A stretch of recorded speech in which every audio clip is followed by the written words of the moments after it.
Halo, ketemu lagi di channel M Arsitek. Pada hari ini saya akan membahas dunia seputar jaringan listrik dan listrik, di mana kebutuhan ini di setiap bangunan dan gedung pasti akan ada dan sebenarnya sangat krusial. Kenapa krusial? Karena jaringan listrik ini ya sangat menentukan keamanan dari suatu gedung. Jadi banyak sekali kasus-kasus kita tahu di luar sana, kebakaran rumah dan sebagainya. Itu penyebab utama dan pertama adalah masalah listrik. Pemasangan jaringan listrik yang nggak benar, pemakaian yang tidak benar, instalasi yang tidak benar. Nah, harusnya seperti apa? Mari kita lihat video kali ini.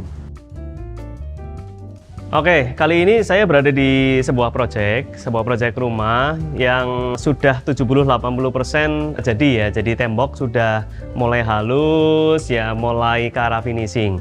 Nah, kenapa saya pilih proyek ini? Nah, saya mau tunjukkan tahap-tahap listrik yang sebenarnya harus sudah dimulai ketika pemasangan kabel pun belum dimulai. Kenapa? Karena kebanyakan kabel yang bagus di rumah-rumah yang bagus sekarang semuanya adalah ditanam. Langkah-langkah apa yang harus kita persiapkan sebetulnya dari ketika kita mau merancang sebuah gedung? Kelistrikan apakah harus dirancang dengan baik? Jawabannya adalah ya.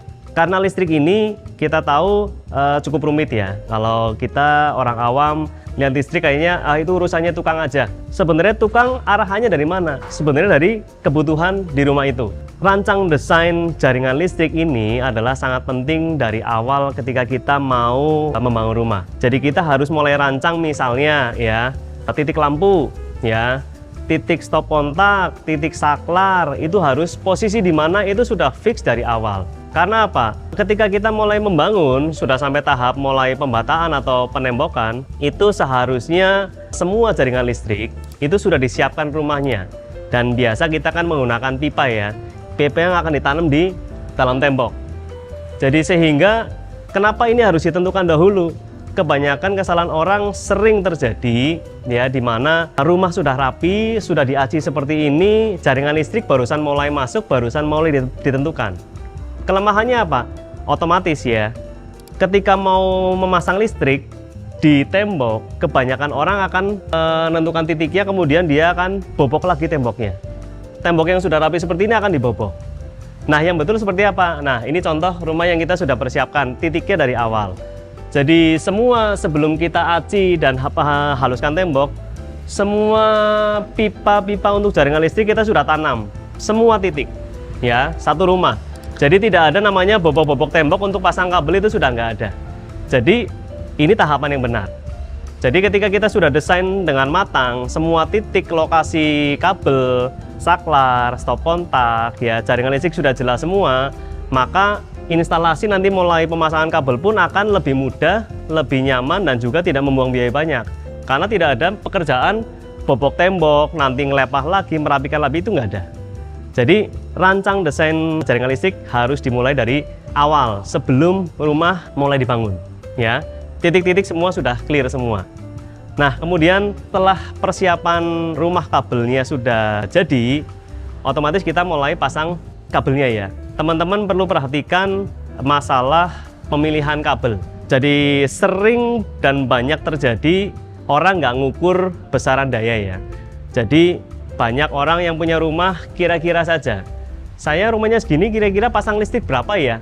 Itu nggak dirancang dari awal. Nah, sebenarnya ini juga cukup kacau ya. Harusnya kita sudah berhitung itu dari awal. Jadi rumah misalnya yang sedang kita bangun ini kurang lebih luasnya sekitar 500 meter persegi karena 2 lantai. Kebutuhan dayanya berapa? Kita hitung di awal. Kita akan tanya ke klien, Bu, kebutuhan di rumah misalnya, apakah semua ruangan menggunakan AC?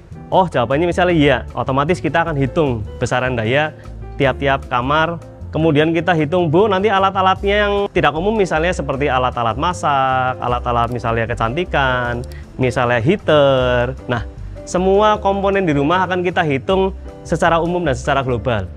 Jadi besaran daya ketika kita mau memasang listrik itu sudah tahu di awal. Dan kemudian ketika kita sudah tahu di awal besarannya berapa, voltasenya berapa, wattnya berapa, kita juga akan sesuaikan dengan besaran kabelnya, sesuaikan dengan jaringannya. Otomatis misalnya listrik buat rumah ini misalnya 11.000 watt misalnya. Apakah kita bisa menggunakan kabel yang kecil? Jawabannya adalah tidak. Kabel yang kecil otomatis dayanya menghantarkan daya hanya untuk yang daya kecil, nggak sesuai.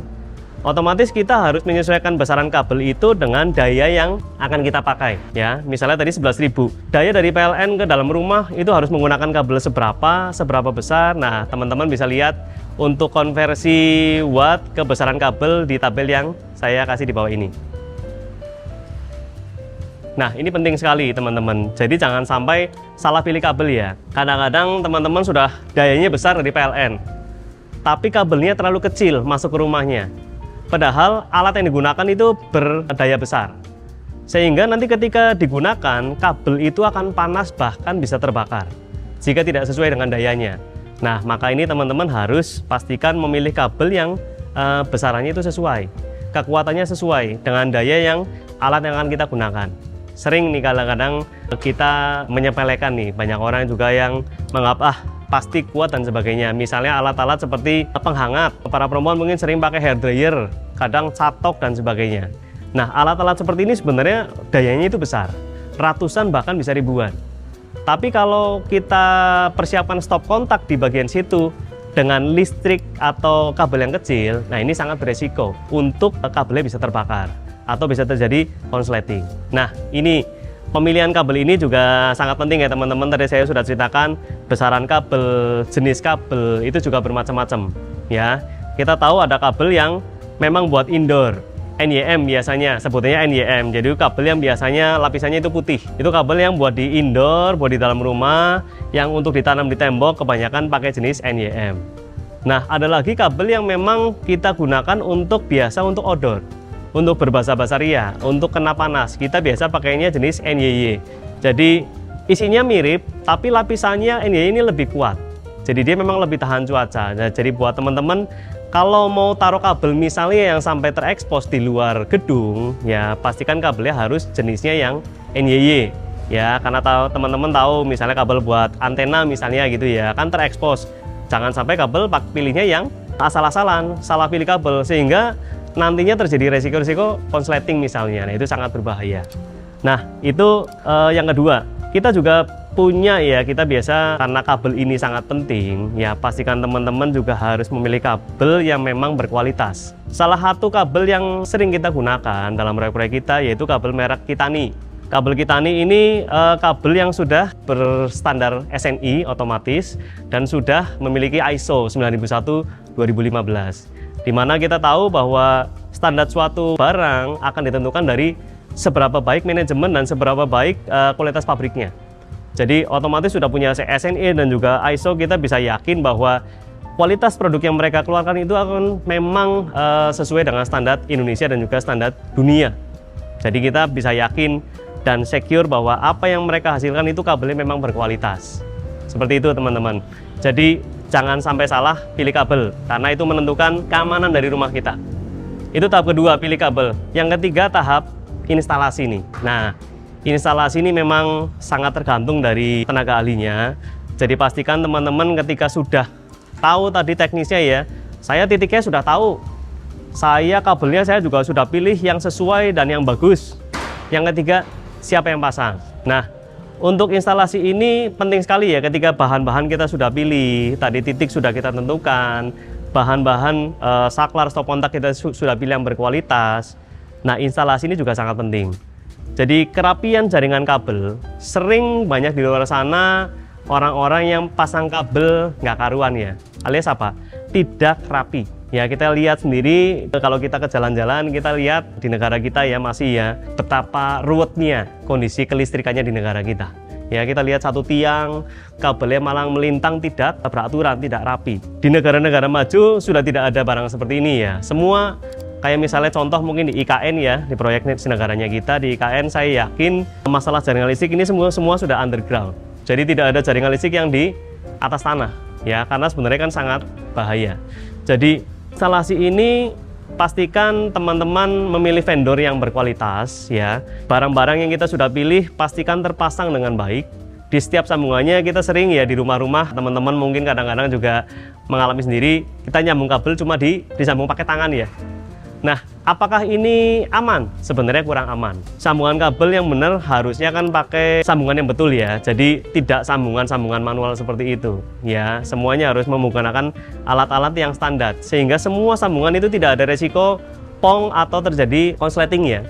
Sering sekali konsleting itu terjadi karena sambungan-sambungan yang tidak paten, tidak benar. Sehingga ketika kabel itu bergeser, terjadi konsleting, itu akan membahayakan dan bisa menyebabkan kebakaran di rumah. Jadi teman-teman pastikan pilih vendor yang berkualitas ya untuk memasang jaringan rumah secara paten dan juga aman. Oke, itu yang kedua. Jadi pilih bahan sudah jelas ya, pilih kabel sudah jelas, jaringannya, desainnya sudah jelas, vendornya sudah jelas. Nah, ketika 3 komponen ini kita sudah pilih dengan benar-benar, kita sudah tentukan dan sudah desain dengan benar, kita yakini bahwa rumah kita nanti akan aman. Jadi teman-teman yakin ya, ketika kita mau menggunakan alat-alat berat, alat-alat yang mungkin berdaya besar, dicolokan manapun, karena kita yakin barang yang tertanam sudah oke, pemasangannya sudah oke, dayanya sudah cukup, jadinya kita akan merasa aman di rumah. Dan juga penting kadang-kadang nih hal-hal yang mungkin teman-teman nggak perhatikan ya, masalah grounding listrik. Kenapa listrik itu banyak yang nyetrum dan sebagainya? Seringnya masalah ground ini dilupakan. Nah, jadi pastikan juga ketika instalasi, pastikan ingatkan ke vendor ya, mereka juga harusnya yang kalau berkualitas otomatis ini sudah dilakukan harusnya grounding. Jadi banyak perangkat listrik kita yang kadang-kadang nyetrum ya teman-teman ya. Itu sebenarnya kenapa? Itu sebenarnya disebabkan karena stop kontak atau jaringan listrik yang nggak bener, groundingnya biasa nggak bener. Kadang-kadang saya juga di rumah, saya colok komputer ke listrik, PC saya itu jadi nyetrum, dipegang kok nyetrum. Nah, ini sebenarnya bukan salah komputernya, bukan salah perangkatnya, tapi salah jaringannya. Instalasi groundingnya kurang bagus, sehingga perangkat kita menjadi berbahaya ya, otomatis nyetrum kan buat kita bahaya, buat anak-anak bahaya, buat keluarga kita bahaya. Nah, ini yang harus teman-teman perhatikan masalah grounding. Kira-kira 3 hal itu kalau kita sudah rancang dari awal, kita sudah pastikan semuanya baik sesuai yang seharusnya, kita pakai rumah, kita yakin keamanannya. Rumah instalasi jaringan yang bagus itu akan membuat kita menggunakan semua perangkat elektronik kita di rumah itu aman dan nyaman. Jadi safety keluarganya kita akan terjaga. Oke, buat teman-teman informasi buat kali ini, video kali ini saya akan fokus di tadi yang masalah kelistrikan. Semoga bisa berguna buat teman-teman di luar sana yang ketika mau membangun rumah jangan lupa masalah jaringan listrik. Pastikan rancang, pilih bahan terbaik dan pilih vendor terbaik untuk instalasinya. Semoga bisa berguna. Jika suka jangan lupa subscribe, like dan komen. Sampai jumpa.